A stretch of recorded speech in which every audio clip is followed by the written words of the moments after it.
Mama's still inside. My grandson's cry in front of the raging flames startled me. This happened during a sudden fire at my son's house. His mother had disappeared without a word to the family 2 years ago. We couldn't even find any eyewitness reports, and the truth remained a mystery. Didn't your mama leave? I questioned my grandson's words, confused. But when I saw what the firefighters brought back from the flames, I was left breathless. I had been living alone for 2 years since losing my husband at 60. It might sound lonely, but I was content with my life. The reason was the presence of my son's family living nearby. My son Aaron had married a woman named Claire, and they had a son, Jacob. Seeing Aaron living happily with the model beautiful Claire and adorable Jacob always made me feel happy too. I believed this everyday life would continue forever, but I first noticed something was off when I visited their house one day. "Hey, Claire. My mother's here, so hurry up and bring some coffee." "Oh.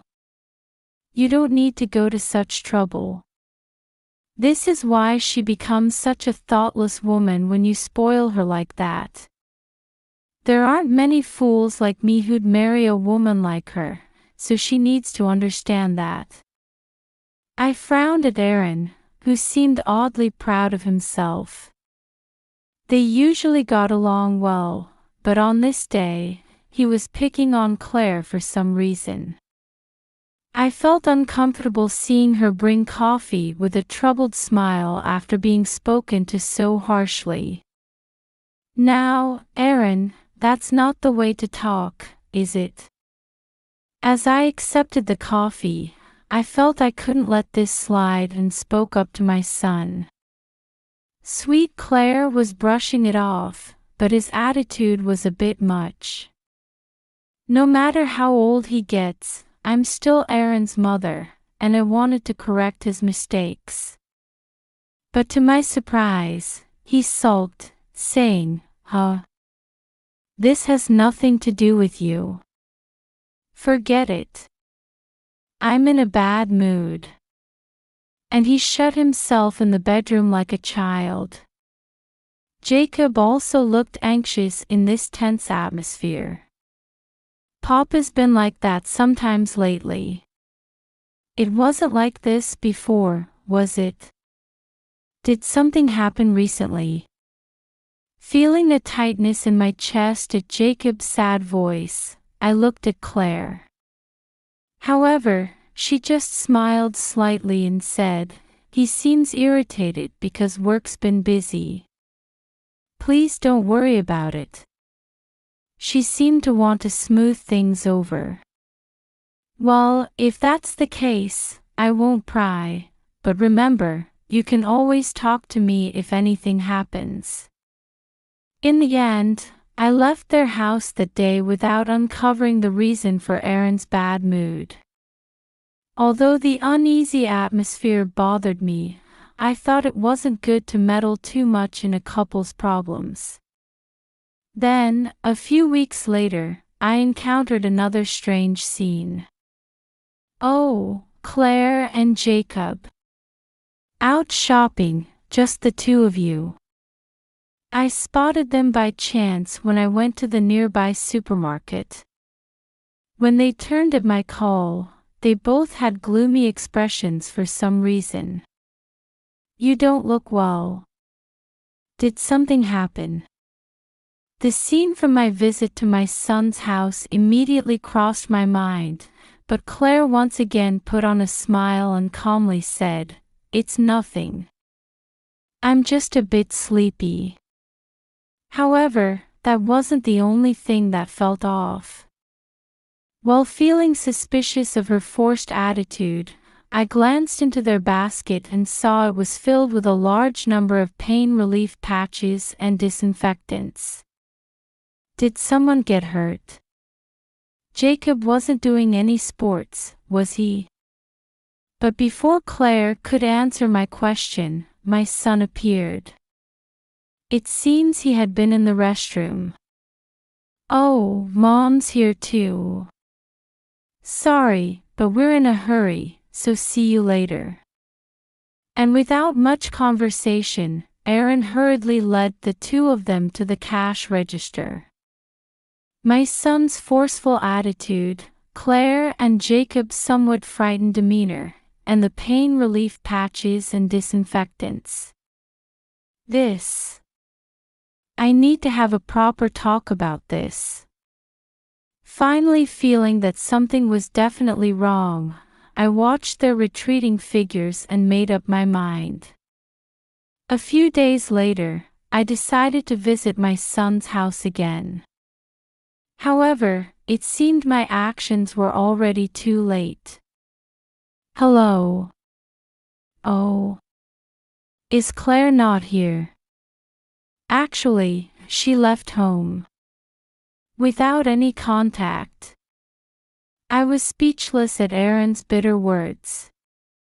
When I heard the story, it seemed that right after we met at the supermarket that day, she suddenly disappeared without saying anything. Her parents had already passed away, and there was no way to contact her. We've already consulted the police, but there's no eyewitness information. I felt helpless looking at the completely dejected Aaron and Jacob huddled in the corner of the room. I had vaguely sensed something was off with them, but I never imagined it would come to this. But there's no use in just feeling down. I'll look for her too. I'm sure she's all right. Let's pray for her safety. I patted them both on the shoulder to encourage them, and decided to search for Claire to help them return to being the happy family they once were. However, contrary to my wishes, we couldn't obtain any useful information, and the situation didn't progress at all. Meanwhile, Aaron bravely continued working, but Jacob became withdrawn, probably due to the shock. It's no wonder, given that his beloved mother had disappeared. Where on earth did she go, leaving behind such a sweet son? Feeling frustrated, I continued to watch over the two left behind. And then, 2 years after Claire went missing, just when I thought we might have to give up, a certain incident caused the situation to take a sudden turn.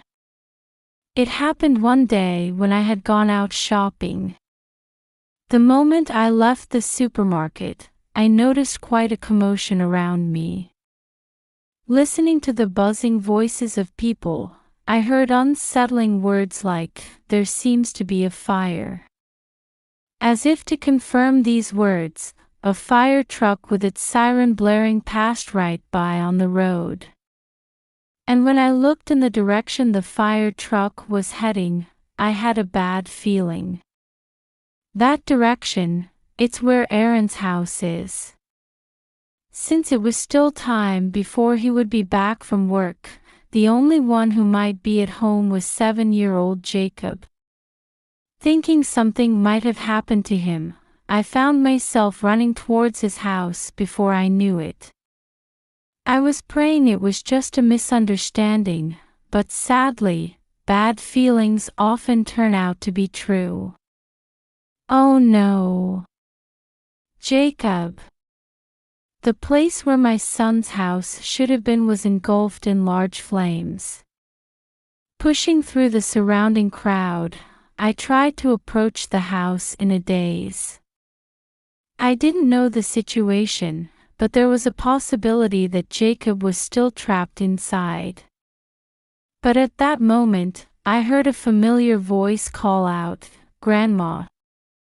When I turned around, startled, there was Jacob being held by a firefighter.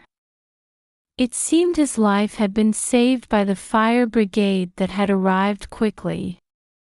Seeing Jacob safe and sound, I breathed a sigh of relief for the moment, but the next instant, he cried out towards the raging flames, "Mama's still inside."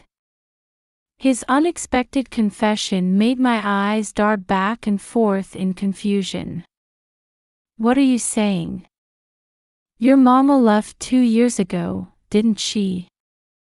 "No. That was Papa's lie. Mama's still inside, so please save her." Confused, I gripped Jacob's hand tightly. I didn't understand the situation, but judging from his distraught appearance, it didn't seem at all like Jacob was lying. And his words were soon to be proven true. "It can't be. Claire. Is it really Claire?" The firefighters who had entered the house after hearing Jacob's words came back carrying her, blackened by the smoke. Next to me, unable to comprehend what was happening, Jacob burst into tears. "It's all Papa's fault." The shocking truth revealed afterwards left me breathless. The next day, I was quietly waiting for someone at my home. The story I had heard from Jacob after that was so cruel that it was hard to accept. However, that's why I had taken certain actions to ascertain the truth, with a strong determination in my heart. And after waiting for a few minutes, finally, the intercom of my house rang. "Mom! Where's Claire?" When I opened the front door, there stood Aaron, sweating and out of breath. He seemed to be in such a hurry that he entered the house right away and started looking for Claire. Watching my son's behavior with a somewhat sad feeling, I called his name. I lied when I said Claire was waiting. I thought you'd come here if I said that. "Ha! Why would you do that? Where is she then? Don't tell me the fire." I quietly gazed at Aaron, whose face had suddenly turned pale. Believe it or not, even after hearing about the fire at his home, he hadn't come to pick up Jacob and had gone into hiding. I had a pretty good idea why, but nothing could start until I heard the story from my son's own mouth. "She's at the hospital with Jacob. She's severely injured, but her life isn't in danger. But before that, there are things we need to talk about, aren't there?" "I don't have anything to." It was a lie that Claire had gone missing, wasn't it? As my son stiffened, I recalled the story Jacob had told me right after the fire. According to him, Aaron's claim that Claire had left home 2 years ago was all a lie. In reality, Claire had been locked up in a hidden room at the back of the house and forbidden from leaving. He had lied to the neighbors just like he had to me, saying she had gone missing, and of course, he hadn't filed a missing person report with the police. Jacob too had been threatened. "If you tell anyone, both your mom and you will suffer even worse," so he couldn't ask anyone for help for a long time. Even more unbelievably, my son had been doing whatever he wanted, hitting Claire and not giving her food. And when Jacob, unable to bear seeing Claire so weak, tried to cook something for his mother, a kitchen paper towel nearby caught fire from the gas stove, leading to this fire. Keeping her locked up for 2 years, why did you do such a thing to her? Thinking about Claire's feelings, I asked Aaron in a trembling voice. Claire had been treated horribly by her own husband and was thought to have gone missing by everyone around her, so she couldn't even call for help. How scared must she have been, alone in that dark room? However, in response to my question, my son's face turned red with anger. It's Claire's fault. She was making eyes at other men besides me. Ignoring me as I widened my eyes at these unexpected words, he angrily slammed his fist on the table. As I listened to his story in shock, it seemed that Aaron was quite a jealous person. For example, he couldn't stand it even when Claire just talked to male coworkers or shop clerks, and he often hit her. The pain relief patches and disinfectants that she had been buying in large quantities when I met them at the supermarket must have been to treat her own injuries. I made Claire quit her job, and I started going shopping with her, but still. In the midst of all this, a decisive event occurred. One day, when they were out as a family, Claire's beautiful appearance backfired, and she was hit on by a man while walking in town. Of course, Claire wasn't at fault, but my son who saw this flew into a rage.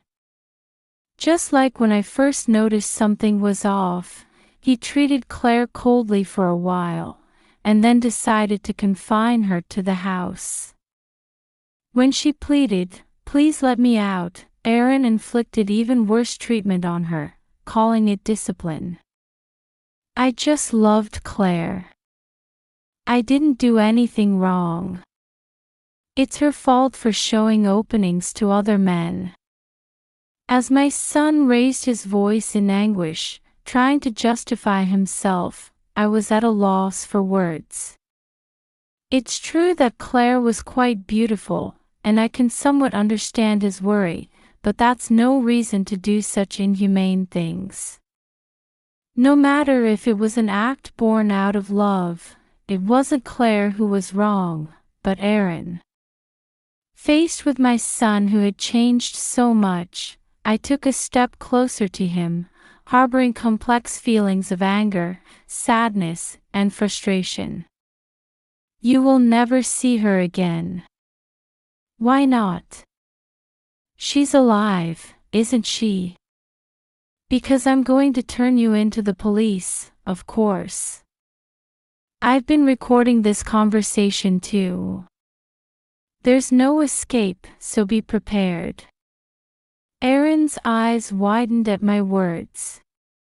Actually, thanks to the fire department's valiant firefighting efforts, the house was only half burned, and the room where Claire had been confined maintained its shape. Moreover, with the testimony of the firefighter who rescued her and Jacob's testimony, the police had already started an investigation into Aaron. Even if that evidence alone wasn't enough, with this recording, it's almost certain that he'll be arrested. But I just loved Claire. What's wrong with that? Realizing what was about to happen, Aaron collapsed to his knees the next moment and started crying. I didn't want to believe that the son I had raised with my late husband had done such things either. However, he's a full-grown adult now.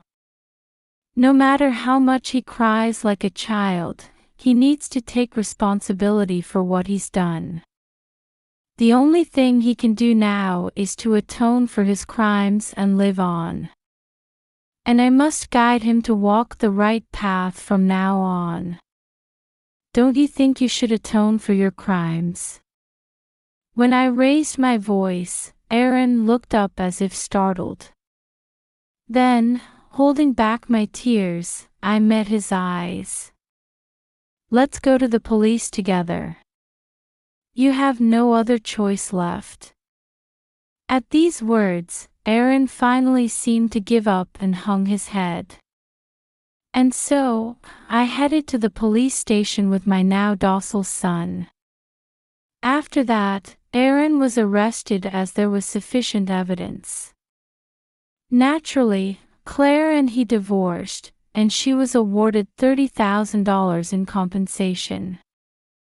Aaron won't be out of prison for quite some time, and even after his release, a restraining order against Claire will be issued, so he will never see Claire and Jacob again. I've also cut ties with Aaron, and now the three of us, Claire, Jacob, and I, have moved to a different town and are living a new life. Claire had to continue hospital visits for a while, but now she seems to be recovering well. From now on, we plan to regain our peaceful life and live happily together.